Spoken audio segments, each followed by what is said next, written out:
All right, tech enthusiasts, it's time for a madVR NV Extreme Mark II deep dive, menu, profiles, configurations, overview. Let's take a look at all the configuration options that are on the device, talk a little bit about some of its power, some of the things that it can do.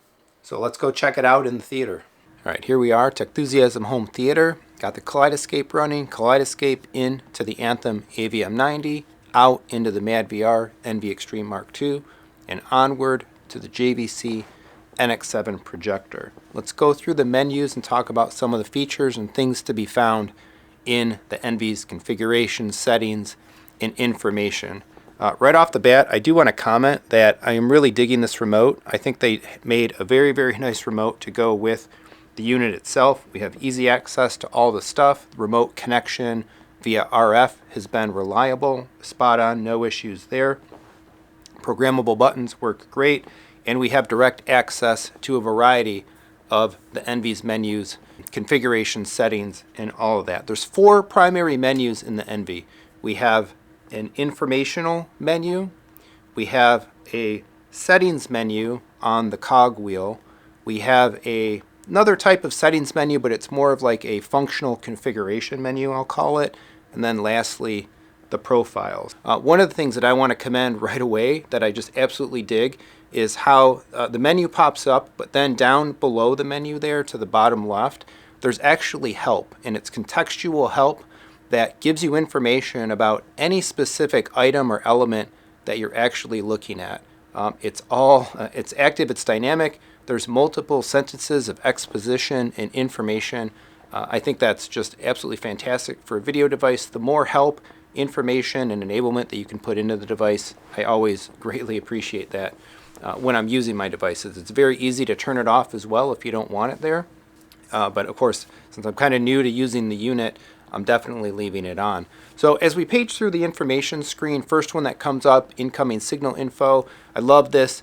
I've always wanted to be able to get this information in all of my home theater systems, all of the specific technical details about video and audio signals that are being sent around the system. So we can see things like resolution, frame rate, pixel formats. This is a Kaleidoscape sending 422 12-bit, color, identified aspect ratios, and more are here. Next page over, outgoing signal information, of course. So this is what's coming out of the NV to the projector. And as I go through this, I will be naturally talking about some of the configuration settings that I have right now. Some of these are absolutely subject to change as my time getting started, getting set up with the NV. I'm still kind of learning some of the various elements of it, as well as learning kind of what I like it to do within my system. A variety of its capabilities and features, I would say, are definitely to taste. So we're outputting here 4096 by 2160, the native resolution of a JVC NX7 panel, outputting 60 FPS, RGB 8-bit, and so on. We keep going through display information, so we're basically reading details over the HDMI link about what the NV is connected to. As I mentioned, JVC projector, and a variety of its capabilities are denoted in the display info. System info gives us details about the NV itself, model number, serial number, temperatures inside the unit of different elements within the system, updating in real time, how much memory we're using, and some network settings. And that is the extent of the information menu. We'll dismiss that. Next, let's go to the COG, the core kind of device settings menus here. It opens in the display configuration. One of the things that you'll see is we have kind of the element, the parameter denoted there on the far left. We have the current value, the setting, denoted towards the center, and then over to the right it says things like base, auto base. Some may come up actually showing temp. That builds into the profile system of the NV. There's basically a base configuration that's kind of actively saved to the unit. You can make changes to be able to switch to different profiles, enabling or disabling specific settings and options and customizations. I really do like the system as well, and I plan to go into detail in future content more specifically about the profile and the setting systems. I'm going to keep this a bit high level here as we kind of go through the configuration options that are available. As well, with a lot of these, we can click on them and we'll get a flyout menu giving us the options that are available for a specific control. So we don't just have to necessarily kind of page through them. We can get a holistic view of everything that's available there. So here we're configuring resolution, output resolution. This is the output details that are going from the NV to the display that it's connected to. We can set all the things that you would expect: bit depth, color space, levels, and so on. And there's also an element here for peak luminance. When you're configuring an NV, basically, you want to configure the nit value of your projector, essentially, of your display.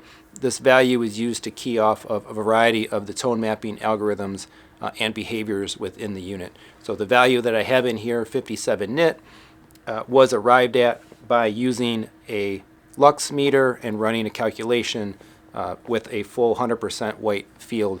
Some of you might say, hey, that's pretty dim, especially for HDR. Yeah, I know. I'm very much looking forward to a brighter projector upgrade in the Techthusiasm future. So display configuration is there. We have options for display calibrations, very advanced options to do things like 3D LUTs, as well as details about what kind of transfer functions, color gamuts, and other things that the NV is configured for, as well as whether the NV should be indicating whether it's outputting HDR in certain modes or not HDR. Suffice to say, for those that may understand this, again, I'll probably go into more detail on specific settings later. I am currently running my setup where the NV is outputting BT 2020 SDR for all content that is coming through it. We also have some calibrations available to adjust things like brightness, contrast, and saturation. Screen configuration. So I really liked this part of the whole setup. Here is really where we get into the nitty-gritty now of defining screen space, addressable area, addressable pixel area, depending on the aspect ratio of your screen, your throw distance, your fill, your zoom settings, and all of that in your actual projector. This is where you come kind of after those things are set to map the NV to what is the addressable image space that it's going to use and it's going to apply all of its processing to.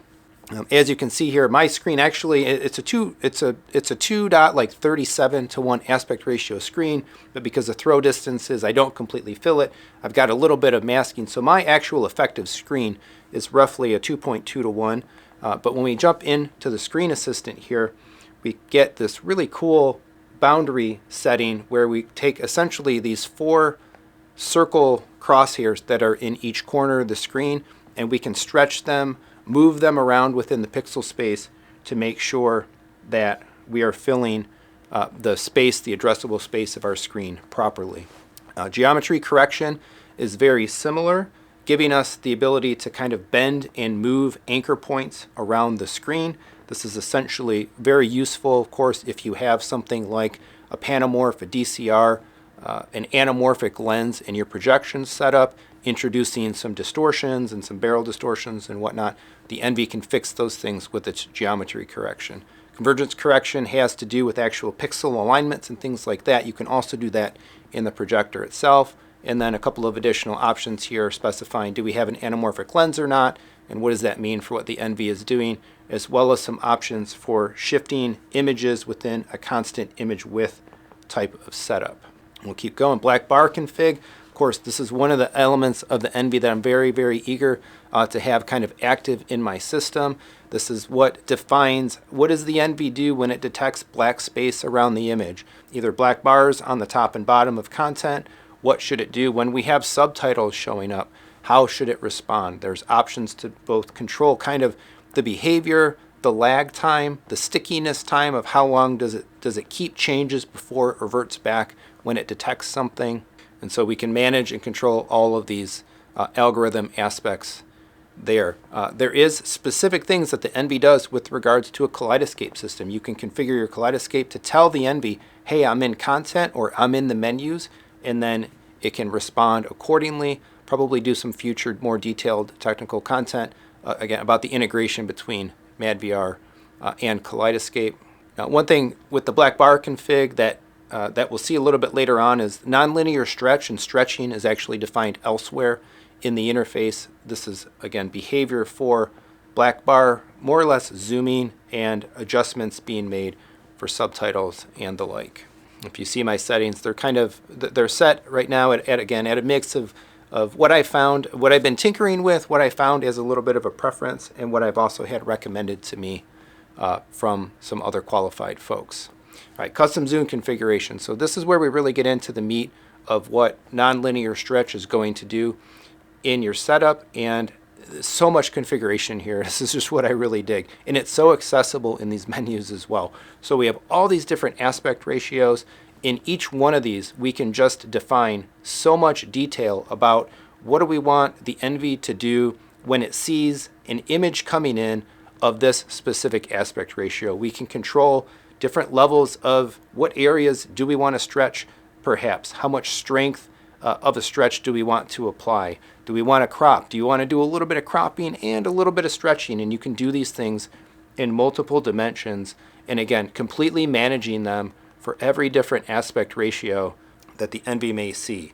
I'm definitely not married to the value of any settings that you're seeing here. This is a feature that I've just really started kind of playing around with. I'm probably actually using more of it than I may, more stretch, more fill and things than I may actually keep to in practice in the long run, but it's something that I've been wanting to experiment with. I'm actually really eager to get the family in here and have some nonlinear stretch applied, have some of the processing capabilities of the NV applied, and watch a movie and see if anybody notices anything, if they say whether they kind of like or dislike something, or whether they don't even notice some of the effects of using these features at all. I think that'll be a fun experiment to try out. So that's custom zoom. Again, so much power in this menu. Love it. HDMI configurations, if you need to do any type of HDMI EDID management. Some of this stuff, of course, is set up in conjunction with the settings in the projector. Another important setting here, of course, lip sync correction in case any of the processing delay is noticeable between the video and the audio of the system. There are options to be able to adjust that here, as well as override and manage, again, more of the HDMI connection. Hopefully in a lot of systems you don't actually need to do a lot of this advanced configuration. Hopefully things should just plug together and when properly configured from a more base level, be good to go and work as they should. Remote control configuration. Again, I'm really digging the remote and the configurability of the remote. We're able to set some customizations with regards to power management, right? Do we put the unit into power off? Do we put the unit into standby? What happens specifically when we engage the power button as well as the profiles button? And then we have 6 colored buttons, all different colors. Assuming you're not colorblind, for me, very easy to tell the difference between these, especially in the dark. It's a backlit remote, awesome. And so lots of different options to be able to map to any given button. Right now I'm using a lot of toggles as I'm playing with the unit and turning features on, watching some content, turning them off, watching some content, kind of playing around back and forth. But the other thing to note is not only can you set customizations to what happens when you press a button, you also have customizations for what happens when you hold a button. So you effectively get 2 programmable operations per configurable button, not even just one. As you can see right now, I'm not really using the button hold assignments for much, but I presume the more time I spend with the unit, the more command and control I'll want at my fingertips as we go. Menu configuration. This is the actual menu of the NV itself, the one that we're looking at here in the upper left-hand corner. We can control things like transparencies, control the location placement, and things like that for the menu. And some final settings management. So this is pretty neat. I really like this feature. When you have kind of everything set to go, you can back up your settings and you can commit them to the cloud. Your settings are stored. They would be recallable. Something happens to your unit, needs to be replaced under warranty, whatever that may be. No problem. You've got all these very specific configurations set for yourself within your unit. Get the new one, download from the cloud, you're good to go. You can also back up and restore locally as well. You can restrict settings if you don't want maybe the youngins in the household messing around with carefully crafted video processing settings, as well as be able to restore back to factory. Power and cooling configuration gives us some power management control, as well as the ability to control fans. There's a number of fans in the NV unit there, and by essentially unlocking things, we unlock effectively more power. Of course, the more the unit does, the more power it's going to burn and the hotter it may get inside. If you benefit like I do from having the NV in a rack in another room, then it's pretty much an easy choice to go nuts and set the fans loud.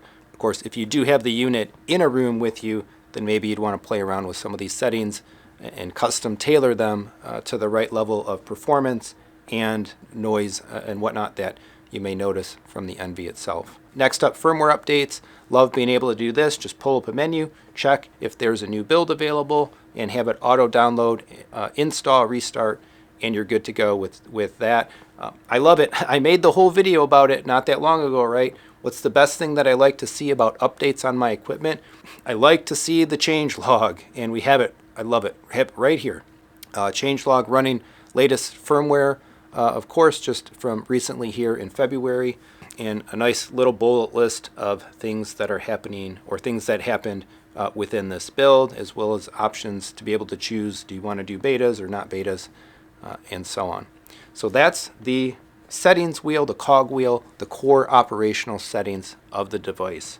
Let's roll through the more active configuration settings. Starts off with an HDR menu. Of course, one of the things that the NV is lauded for is its HDR tone mapping capabilities, and there is a lot of customization when it comes to this. I've only begun to scratch the surface of this. I need to play around. I'm using a set of settings, again, that was kind of based on a recommendation to me, but I'm sure in my time here I'm going to tinker around as well, punch these things up, punch them down, and get an idea for all of the capabilities. So very, very much tunable to taste as you see fit for HDR performance. A whole menu denoted to that. And then one of the next, of course, new big things that's being lauded around in demonstrations and promotion with the latest NV Extreme, particularly the Mark II, is the motion AI capability. This is where we can control that. Essentially lots of different options, again, of configuration. We can choose different motion AI algorithms. We can choose to what level of depth and effect we allow them to take effect, and some other specific elements related to that as well on the motion and deinterlacing page. This is also kind of where we kind of control the master output frame rate of the device. I'm set to 60p. I have been engaging the motion AI, basically turning on a lot of the bells and whistles right now. We'll see where I end up in terms of kind of an everyday use set of settings, but I want to try it all out right now. I do have a JVC NX7 projector. It's not an HDMI 2.1 projector, even though the NV is capable of 2.1 output. If I were able to do it, I could select all the way up to 120 hertz, 120 frames per second there. Now, there's a couple more menus that give more processing capability to the NV, and what I would describe these ones as is essentially if you're using maybe low quality source content material, maybe you're watching like a lot of DVDs, you're watching like broadcast low quality cable signals or something along those lines, then we have options to remove ringing, artifacts, compression problems, and all of that sort of stuff. I currently have a variety of these things disabled. I almost exclusively use my home theater, let's say with higher quality or the highest quality sources I can get. A la, we're looking at a Kaleidoscape menu here behind the NV's menu. But nowadays, it's pretty rare that we even watch something that may be in 1080p, let alone any lower than that. In streaming, as much as a lot of folks like to put it down, streaming quality from good services is actually quite good. The whole point of the device and the operability and the agency that it gives you in the menus is you can tune it to taste. So if you're watching low quality sources, you've got power available to be able to clean them up. Similar concept on the next menu, upscaling and sharpening. I am employing a little bit of this, not very much, but just a little bit of extra sharpening detail to come from the NV. And again, I need to spend a little bit more time to tune these settings to my own personal tastes. Another menu, incoming video overrides. Again, with the NV kind of giving you absolute mastery over the signals that it takes in, processes, and outputs. And so we can essentially kind of redefine some of the signals coming in. I'm not doing any of this. I think you would have to have very specific reasons to kind of tinker around with some of these settings. So tread carefully as well, I think, in some of these menu options. Image adjustments, there's a lot of calibration capability, let's say, provided within the NV itself. Your choice, I suppose, whether you might want to do calibration in your actual display device, whether you do calibration in an NV, maybe a little bit between the two, but options are here to be able to tweak a variety of these. And then one more here. This is very similar to what we saw in the cogwheel setting. This is essentially the NLS controls for the current aspect ratio. But the nice thing about looking at the NLS controls in, say, the parameter settings, the operative settings menu versus the core settings menu, is that this lets you actually configure stretch while you're looking at the actual source image being displayed rather than a static image that's kind of stored and presented within the menus of the NV itself. So if you wanted to tune some of these NLS parameters to your taste with live video content actively playing and whatnot, you would be able to do that. Pretty sweet.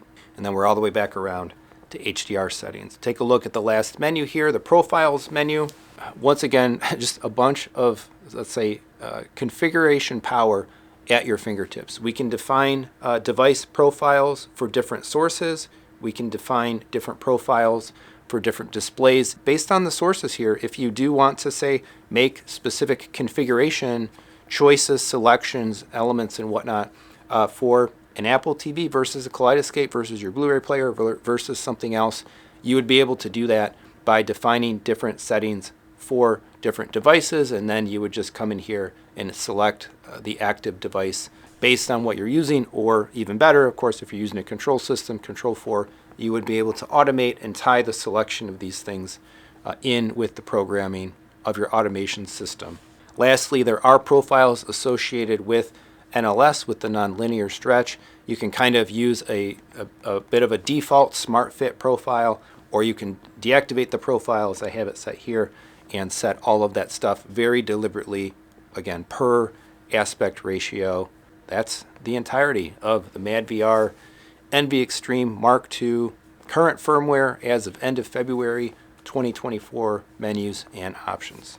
I hope this helped you kind of understand some of the settings, the options, configurations, and power that is available in this device. Of course, if you're looking to buy one, check with my partners, Audio Advice, as an affiliate. There's links in the description down below. If you'd like to support the channel, there's more than just Audio Advice down there as well. Links to a variety of affiliates. Leave a super thanks, leave a PayPal Venmo tip. Hey, become a channel member, and let me know if you need some home theater consulting. I do that as well. Otherwise, on your way out, please do all the regular YouTube stuff. Like, subscribe, hit the bell, share the video, leave a comment. Let's discuss. If you've got more questions about the madVR NV Extreme Mark II, I want to hear them so that I can incorporate that into future content. Thanks so much for watching. Come on back for more home theater discussion and fun.